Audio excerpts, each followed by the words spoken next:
Merry Monday, one and all, and it really is a very merry Monday, isn't it? Every time we expect that the end of the weekend's going to have something nasty in store for us, we just continue. We're bang in it. What was it? A few weeks ago, a couple of weeks ago, I did a video. 9 cup finals, 7 now. And we're up there, and we are up there on merit. And unbelievably, Manchester United have done us a favour. Not just in loaning us Jesse Lingard, of course, but also in beating Tottenham. And what that does, I think that puts Tottenham 6 points behind West Ham on equal games played. You do not want to be 6 points behind anybody with 7 games remaining. That's just not, that's not the done thing at all, particularly when there are other teams, including Liverpool, of course, including Chelsea, ourselves, Leicester, who are probably in a similar form to you and still chasing the European positions. I think we're in really, really good shape. Now, I'll say the words now so I don't have to go into it anymore later, because I want to look at a couple of things that happened in the game. The game against Newcastle is massively important. It's all very well doing this, and the double over Leicester is magnificent. It really is. I'm not going to dwell on the goals conceded for the moment, because we won, and it was all about winning. And the fact it was 3-2, you know what? Take what you want from it. Do I think we can continue to score goals? Yeah, it seems like we can continue to score goals even without Mikel Antonio. Can we get a bit tighter at the back? Yes, I think we can. I think hopefully Ogbonna comes back for the next game. Not before time, really. So Newcastle have got some players coming back. But if we have designs on qualifying for the Champions League, and I'm going to keep saying Champions League, you know I don't want to discuss the Europos, right? If it's Champions League, if you want to get Champions League, you've got to beat teams like Newcastle. I still think there's a little slip-up to happen from one of the other guys. Possibly not Liverpool. We might have to be really good to get there, and they might be coming back into form. But I still think Chelsea and Leicester have got a slip-up in them. I really do. I think there's an unexpected draw in their fixtures coming at some point. Now, we play Saturday against Newcastle. It's a trip to Newcastle, but there's plenty of time for rest and whatnot. And what we've got to do is we've got to chalk off these games until we get Declan Rice back. Now, talking about Declan Rice, I was absolutely delighted against Leicester to see him up in the stands. I didn't doubt it. I didn't think anything else, but it was nice for the camera to pan to him and for him to celebrate. And it was very much like that. Come on. And it just goes to show that the team are a unit. It just goes to show that Declan is desperate for us to qualify for the Champions League, which I try and read between the lines and read the signs in that, which maybe he wants to stay with West Ham. That would be really nice, wouldn't it? What really pleased me, aside from the goals and so on and so forth, was David Moyes was going nuts. The commentator said West Ham have probably won this game, and I think they're going to get a rollicking off the manager. I guarantee it. I guarantee that was absolutely going to happen. Because he was angry. I mean, he was really unhappy. Now, he's done what he can. He's losing players left, right and centre. Yet his tactical plan, his tactical shape, is standing up to scrutiny. He is... what I really like the first goal we conceded, I'd say that was Masuaku's fault. That's not down to David Moyes' tactics. But he was absolutely furious. And I think that's really good. Because what that does, it sends out a message. When the team get back into the dressing room, it's not a message of, well done, lads, we've done so well this season. We were a relegation last season. Look how well we've done. You've had a magnificent season. Which almost sends out the wrong message for the next game. But I think what he'll probably say was that wasn't good enough. That's unacceptable. And, you need to do a lot better than that against Newcastle. And they'll be reminded of that all week. And that's a really, really good thing in terms of keeping the squad motivated. I'm sure they are motivated. I'm sure they all want Champions League. I don't doubt that for a second. But it just keeps their eye on the ball. In many ways, possibly better than a 3-0 win would have done.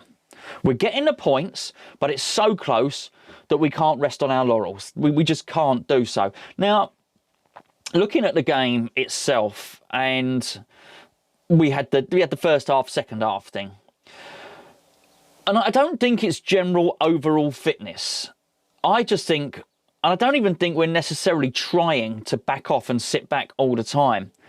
I just think that come the second half in games, we are, and when I say we, in this instance it was Lingard and Bowen, are so knackered that they can't carry on doing the stuff they're doing in the first half.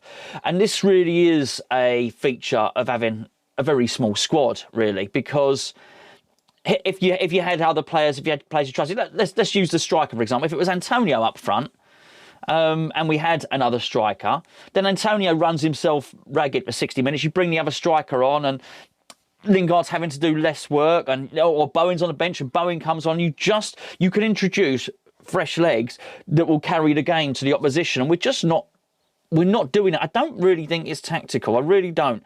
I just think it is a byproduct of having a very, very small squad, and it's a bit of a shame he doesn't have more players that he can bring on. But if we're gonna do this, we're gonna have to stumble over the line. There's no doubt about that at all. What I was really interested in as well was the inclusion of Connor Coventry and then not using him. And I don't want to, I'm not using it. Don't want to be negative about this game at all. But I think it does show where David Moyes is with this, because in my view, and I like Johnson, but Moyes trusts Johnson a lot. Positionally, it just didn't look right. And I actually thought playing the fullback in central midfield is probably more risky than playing the young central midfielder in central midfield. But something needs to be done. Noble was injured. We won't find out. I think we know this pattern now. We clearly need him. He's gone from, I'm talking about Mark Noble here, gone from people being a bit worried about him featuring in the team and how's he going to cover for Declan Rice, to I think now us looking at it and saying, oh, well, it's not going to be good if Mark Noble's out. Let's hope we don't have to deal with that. But if it, dislocated thumb or something like that, it's painful. I've had one myself, not nice, but anything worse, you never know if he's going to feature. The other one is Aaron Cresswell. Look, the very fact that he tried to keep going was possibly an indicator that he shouldn't get injured. But then I remember Antonio tried to keep going and then he just came off as well. The fact he didn't last long, it looks hamstring. If it is he likely to be back for next week? I don't know. I mean, I said before, just with Antonio and Declan Rice, it would be a miracle if we could get Champions League football, if David Moyes could. But looking at the next few games, I do wonder if we can get through Newcastle and we can get through Chelsea and we are still there within striking distance, then what follows is Burnley, Everton, Brighton, West Brom, Southampton. That's our finish. That ain't bad. That ain't bad. And I do wonder how many of those 5 games we would have Declan Rice back for. Because he is going to give us a massive impetus. And he needs to get back. I think it's going to be really hard for Declan Rice. If he doesn't play it again this season, is he going to go with Gareth Southgate to the Euros? I'm not so sure. And I don't get the feeling it's that bad. He seems like a fit lad. He seems like he'll recover quickly. I've got no such expectations with Antonio. But I'm just so impressed with the way that we were covering them. Bowen in particular I just thought was a revelation. He won so many free kicks for us. And yes, they're not going in at the moment, the free kicks. It's not really working in terms of, but what was happening earlier on in the season. But we are still the best team in the league for set plays. So that means something. So it's not going to be too long before we get another one and we score a goal. And him being able to win those, to get his back into the defender and then win those free kicks from really quite dangerous positions should help us enormously. I'm really pleased with how he's come in, and clearly David Moyes has had a number of things in mind, the things he wanted to do. And I love the way that he and Lingard were basically combining in that. I thought it was really, really good.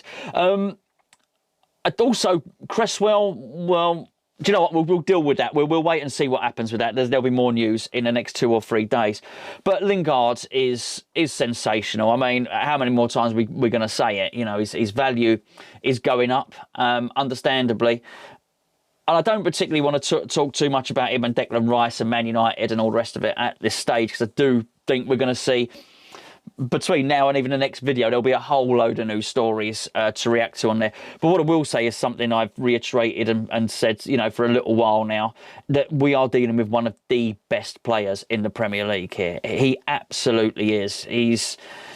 when I did my Jesse Lingard video the other day, one of the many, and I said about him having responsibility at West Ham, about him being trusted. I just watched Manchester United play against Tottenham, and you just get the impression if he's going on some of those dribbles that he goes on, you know, Pogba's going to be screaming at him, and, you know, and Fernandes and stuff like that. They'll say, you know, give us you can't dominate the game. Whereas we know that David Moyes has said to him, you do what you want. I trust you. You know, go and express yourself. Be the main part of the team. And that's why I think he's thriving. And I think because of that, he's probably showing his goal-scoring form to be better at West Ham than it would be with a team like Man United who create more chances than we do. And it's showing a clinical side to his game, which gives us confidence, as I said, as fans, and obviously will give the players confidence that actually if he gets in and around there, he is going to score. I think that's why Soufal in that game, when he broke through, didn't square it to Fornals, and instead sort of waited and looked around. He was almost thinking, where's Jesse? Where's Jesse? I've got to pass just out there. And in the end, it was a bit behind Lingard and he couldn't take the ball with him. And it was the bad choice and it was the wrong choice. But I think that's what the squad are looking at. So this is no fluke now with his finishing. I would imagine if he's doing that consistently in games, he's probably finishing to that standard in training as well, which again is going to give them a massive confidence and really a desire to give him the ball wherever they can. Look, that's a great result. That's a really, really, really good result. To beat Leicester, to drag them back down, which is exactly what we've done. 1 point in it now. They had a little bit of daylight. There's no daylight there anymore. Now you're looking at it and you think, okay, it's Man City, then Man United. Man United have got the daylight. Leicester are now in it with us, with Chelsea. Sorry, us, Leicester, Chelsea, Liverpool, Tottenham. Now, Everton have got some games in hand, a couple of games in hand. They've got to win them both to be in the mix. They might not. You don't know. But that's, as far as I can see, we can deal with Everton. We play Everton. So I make that 5 into 2 places. And we're there. We are in the position. We are in... Well, not position A, is it? It's position D, really. But we're in position for one of those. But I think this is the point. It was looking a little bit like there was 1 Champions League place left available. Now, because of what we've done with Leicester, there's 2. And it won't be just us thinking that. Liverpool will be thinking 2 places available. Now, Chelsea will. It's going to be really interesting. I'm going to have to revisit it and look who's got to play who. Now, in terms of who Chelsea got to play, who Liverpool got to play. I think Liverpool might have the easiest run in. I think if I've remembered that correctly. That might be the thing. We almost just need consistent form now and 1 miracle. If 1 miracle can happen against Chelsea, if we were somehow able to beat Chelsea, I mean, you'd have to say we were right on for it. Then what we've got to do now is not have West Hamitis. What we've got to do now is not get to that Newcastle game and lose to Newcastle. So as Newcastle have done the double over us this season. So if that happens, I think you'll very much be able to pinpoint where... I was going to say where the season got lost. It won't be a lost season. But we're so close now, it would be a massive shame to swap 6th. You know, to have our eyes on 6th. I don't think we are. I think that's why we're going for it in games. That's why we're scoring most goals. I said it either in the review or in a Patreon video. I said, look, last season, David Moyes was happy to play for points because points is enough. The odd point, you know, I don't mean points. I mean, you know, a draw and stuff like that is enough to get you out of the relegation zone. You know, get 3 draws and a win out of 6, 7 games. It's probably going to start getting you up and moving you out of there. He knows now that the mathematics have changed. Those are not the maths that are needed to get into the top 4. He knew today a draw wasn't good enough, so he didn't go for one. He absolutely went for the win. Granted, it nearly didn't happen. But as I say, I think that can be sorted out. Getting Ogbonna back is going to be absolutely massive for us. I guess we'll just have to have a look, see what happens with Noble, see what happens with Cresswell. But I am buoyed and I'm motivated by it that actually, if given, we can lose players and still be an effective unit as long as we have some goal scorers in the team, which we do. We can still score goals, and as long as we can work on it on the training pitch, which is clearly what we're able to do. Yes, we look a bit weaker when the subs come on.